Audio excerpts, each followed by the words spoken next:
Perkenalkan, nama saya Nertivia dengan NPM 1951001 dari Fakultas Ilmu Hukum Universitas Internasional Batam. Dalam memenuhi proyek UAS Hukum Kontrak, di sini saya akan menjelaskan tentang perjanjian.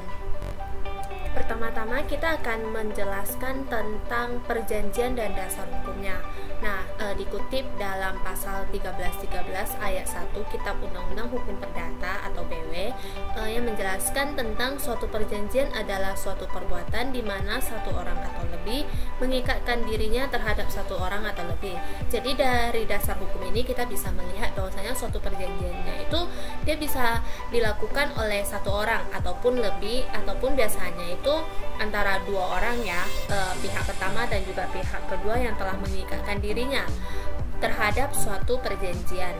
Nah, kita lihat pada pasal 1320 Kitab Undang-Undang Hukum Perdata itu terdapat syarat-syarat sahnya sebuah perjanjian. Nah, terdapat 4, yaitu yang pertama adanya kata sepakat bagi mereka yang mengikatkan dirinya. Kemudian yang kedua itu adalah kecakapan untuk membuat suatu perikatan, apakah para pihak telah cakap hukum atau tidak. Nah, yang ketiga itu adalah suatu hal tertentu ataupun objek yang diperjanjikan. Nah, dan yang keempat itu adalah suatu sebab yang halal. Jadi dari 4 syarat sahnya perjanjian ini bisa dapat disimpulkan bahwasanya terdapat syarat subjektif, yaitu poin 1 dan poin 2. Kemudian terdapat juga syarat objektif, yaitu poin ketiga dan poin keempat. Nah, untuk syarat subjektif apabila telah dilanggar maka konsekuensinya itu perjanjian dapat dibatalkan. Nah, apabila poin ketiga dan keempat ataupun syarat objektifnya telah dilanggar maka konsekuensi hukumnya itu adalah batal demi hukum. Selanjutnya kita akan memasuki ke pembahasan pembatalan perikatan. Nah, jadi pembatalan perikatan ini biasanya terjadi 2 jenis, yaitu karena wan prestasi ataupun karena perbuatan melawan hukum. Nah, wan prestasi ini dasar hukumnya itu terdapat pada pasal 1243 KUHP atau BW. Nah, wan prestasi ini bersumber dari perjanjian. Kemudian kalau perbuatan melawan hukum itu dasar hukumnya itu pasal 1365 KUHP atau BW. Nah, PMH ini biasanya bersumber dari undang-undang. Kita akan memasuki ke dasar hukum dari wan prestasi, yaitu 1243 KUHP ya, yang berbunyi pergantian biaya, kerugian dan bunga karena tidak dipenuhinya suatu perikatan mulai diwajibkan bila debitur walaupun telah dinyatakan lalai tetap lalai untuk memenuhi perikatan itu, atau jika suatu yang harus diberikan atau dilakukannya hanya dapat diberikan atau dilakukannya dalam waktu yang melampaui waktu yang telah ditentukan. Jadi dari penjelasan dari dasar hukum tersebut kita bisa lihat bahwasanya apabila terjadi wan prestasi maka dapat menggugat ataupun menuntut kerugian yang dirugikannya tersebut. Untuk bentuk-bentuk wan prestasi kita bisa lihat terdapat 4 poin, yaitu yang pertama tidak terlaksananya perjanjian. Otomatis apabila perjanjian yang dijanjikan tidak terlaksana maka itu dapat disebut dengan wan prestasi. Nah, contohnya seperti apa?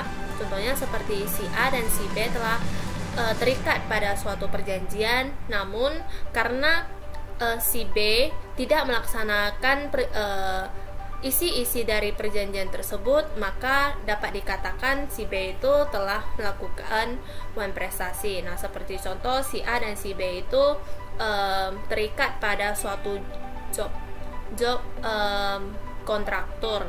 Nah, bahwasanya si A ini sudah memberikan gaji kepada si B, namun karena si B ini tidak melaksanakan perjanjiannya maka si B dapat dikatakan sebagai wan prestasi. Kemudian yang kedua, terlaksananya perjanjian tetapi terlambat. Nah, walaupun para pihak telah melaksanakan perjanjian tetapi terlambat, itu juga dapat dikatakan sebagai wan prestasi. Misalnya si A dan si B telah terjalin kerjasama perjanjian, suatu perjanjian yaitu sewa menyewa. Nah, si A ini memberikan waktu kepada si B untuk melunasi sewa menyewanya paling lama itu 1 tahun. Namun si B ini ternyata terlambat untuk melaksanakan perjanjian tersebut. Misalnya si B ini membayar uang sewanya itu mungkin 13 bulan ataupun 14 bulan. Otomatis ini telah terjadi wan prestasi, di mana yang telah diperjanjikannya itu 1 tahun, yaitu 12 bulan. Namun karena si B-nya membayarnya mungkin di bulan ke-13 ataupun ke-14, maka dapat dikatakan sebagai terlaksananya perjanjian tetapi terlambat. Nah, kemudian untuk yang poin ketiga itu melakukan perjanjian namun tidak sesuai dengan kesepakatan. Nah, seperti contoh si A dan si B terjalin pada kerjasama jual beli mobil. Nah, si A ini memberitahukan kepada si B bahwasanya si A request mobil yang berwarna merah. Nah, setelah udah dibayarkan DP, kemudian mobil itu diinden. Nah, ketika mobilnya sampai di tempat tujuan, ternyata warna mobilnya itu tidak sesuai yang diharapkan ataupun yang diperjanjikan antara si A dan si B. Nah, hal itu dapat dikatakan sebagai si A dan si B telah melakukan perjanjian namun tidak sesuai dengan kesepakatan awal. Kemudian yang terakhir ataupun yang keempat yaitu melakukan suatu hal yang dilarang dalam perjanjian. Jadi hal-hal yang dilarang dalam perjanjian itu juga dapat dikatakan sebagai wan prestasi. Untuk pembahasan selanjutnya yaitu PMH atau perbuatan melawan hukum. Nah, dasar hukumnya itu di 1365 KUHP atau BW yang menyatakan tiap perbuatan melawan hukum yang membawa kerugian kepada orang lain mewajibkan orang yang karena salahnya menerbitkan kerugian itu menggantikan kerugian tersebut. Nah, jadi dari penjelasan definisi yang terdapat pada 1365 BW ini, kita dapat lihat adanya unsur-unsur PMH itu meliputi unsurnya perbuatan. Ada perbuatan di dalam itu. Kemudian ada unsur kesalahan, kemudian adanya unsur melawan hukum atas tindakan itu, kemudian adanya unsur kerugian itu baik secara material ataupun imaterial, kemudian adanya sebab akibat dari perbuatan yang dilakukan. Nah, perbuatan melawan hukum ini biasanya bisa dibilang terdapat tindakan ataupun pelanggaran yang disebabkan karena undang-undang ataupun hal-hal yang dilarang oleh undang-undang ataupun hal yang dilarang dari segi kesusilaan. Selanjutnya kita akan memasuki ke contoh kasus perbuatan melawan hukum. Nah, dikutip dalam pasal 1321 KUHP, kita bisa lihat bahwasannya tiada sepakat yang sah apabila sepakat itu diberikan karena kekilafan atau diperolehnya dengan paksaan atau penipuan. Nah, seperti contoh yang saya ambil, misalnya si A dan si B ini menjalin kerjasama perjanjian jual beli dengan objek yang diperjanjikan itu sebagai contoh sebuah motor Beat berwarna merah.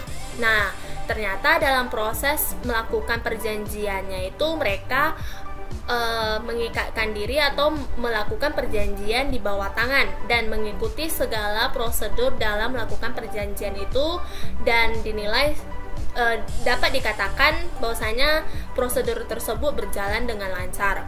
Nah, dan si A ini juga menyatakan dalam isi perjanjian itu bahwasanya motor tersebut atau motor Beat berwarna merah ini ialah benar adanya milik si A dengan menunjukkan surat BPKB-nya.